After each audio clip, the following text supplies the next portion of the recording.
Bismillahirrahmanirrahim. Qala an-nabiyyu alaihi salatu wassalam, inna fi jami'il mali khamsat asya. Rasulullah sallallahu alaihi wasallam menyampaikan bahwa sesungguhnya di dalam memperbanyak mengumpulkan harta benda ada 5 hal yang akan menjadikan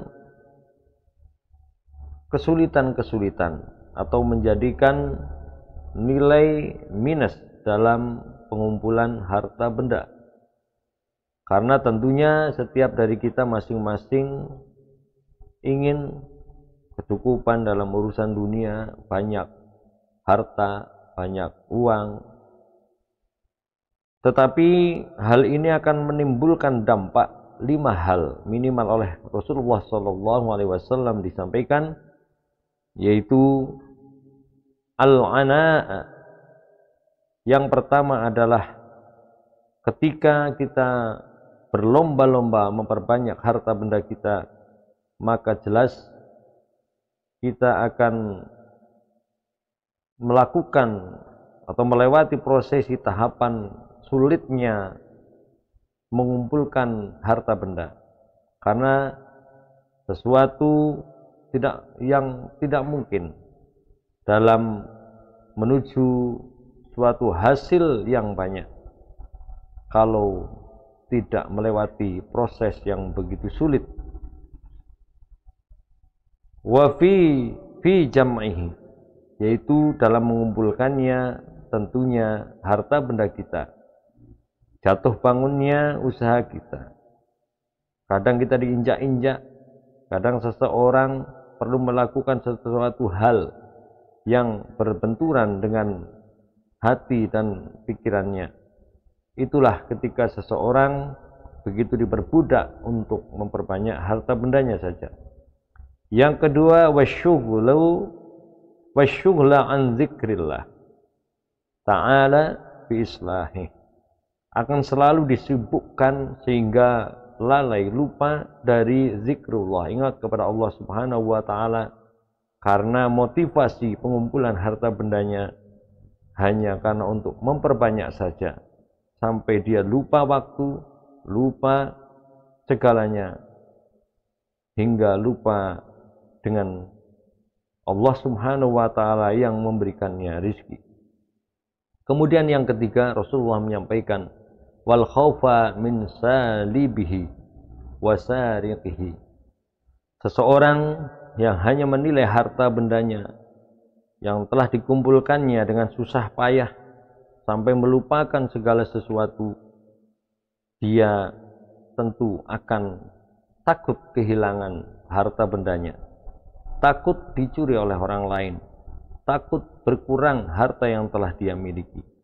Yang keempat, wahtimal asmil bakhil li nafsi, yaitu dia akan dicap sebagai orang yang bakhil karena hanya menganggap harta bendanya yang telah ia dapatkan adalah murni karena usahanya, sampai dia lupa daratan, lupa waktu, lupa Allah Subhanahu wa taala, takut kehilangan harta bendanya, sehingga dia tidak mau mengeluarkan sedikit atau menginfakkan, mensedekahkan, mentasarrufkan dari harta benda yang dia dapatkan di jalan Allah Subhanahu wa taala.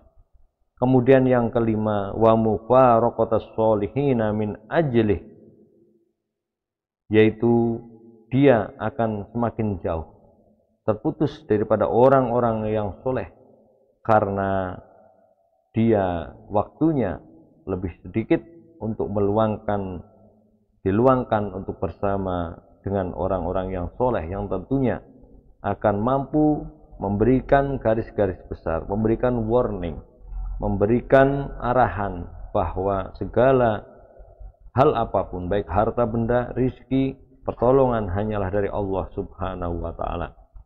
Muslimin muslimat rahimakumullah.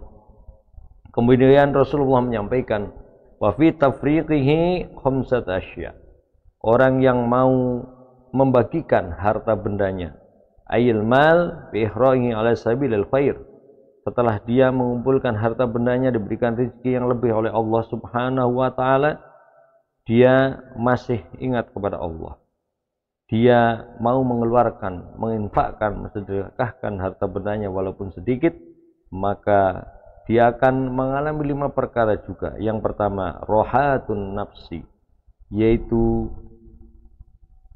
diri jiwa yang tenang. Dia merasa bahwa semua rezeki yang Allah berikan, harta benda yang ia dapatkan, semata-mata karena sifat Rahman dari Allah Subhanahu wa taala, sehingga dia pun merasa bahagia dengan rezeki yang telah Allah Subhanahu wa taala berikan.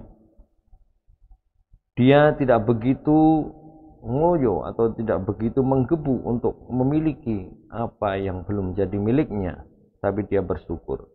Makanya disampaikan rohatun nafsi min tolabihi, dalam mencari harta benda, mencari kecukupan urusan dunia, agar kecukupan ekonomi keluarganya dipenuhi, segala hajat kebutuhan dunianya, dia kembalikan lagi bahwa dia hanya berusaha, Allah yang menentukan hasilnya, sehingga hatinya akan semakin tenang. Yang kedua, wal faragha li dzikrillah, dia akan menyempatkan waktunya untuk bisa senantiasa mengingat Allah Subhanahu wa taala dalam rangka menjaga amanat yang telah Allah Subhanahu wa taala berikan berupa rezekinya. Wal amna min salibhi wa sariqhi, dia pun akan merasa aman, tidak takut kalau sebagian harta bendanya disisihkan, diinfakkan di jalan Allah Subhanahu wa taala. Dia tidak merasa kekurangan, tidak merasa kehilangan, tidak takut akan diambil oleh orang lain, karena sejatinya sebagian dari rizki yang didapatkannya adalah sebagian rizki orang lain. Wal waqtisab basmal karim li nafsih, yang keempat adalah dia akan tercatat sebagai orang yang mulia karena mau menginfakkan sebagian harta bendanya dengan dasar rizki yang Allah Subhanahu wa taala berikan adalah untuk sebagian diinfakkan di jalan Allah Subhanahu wa taala.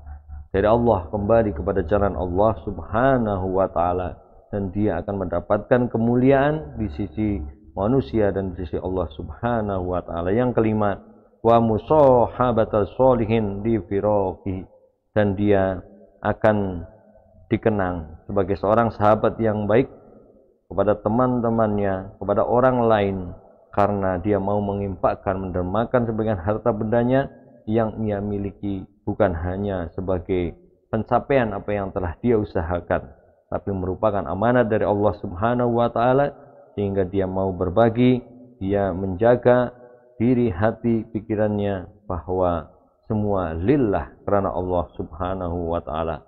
Wallahu a'lam bishawab.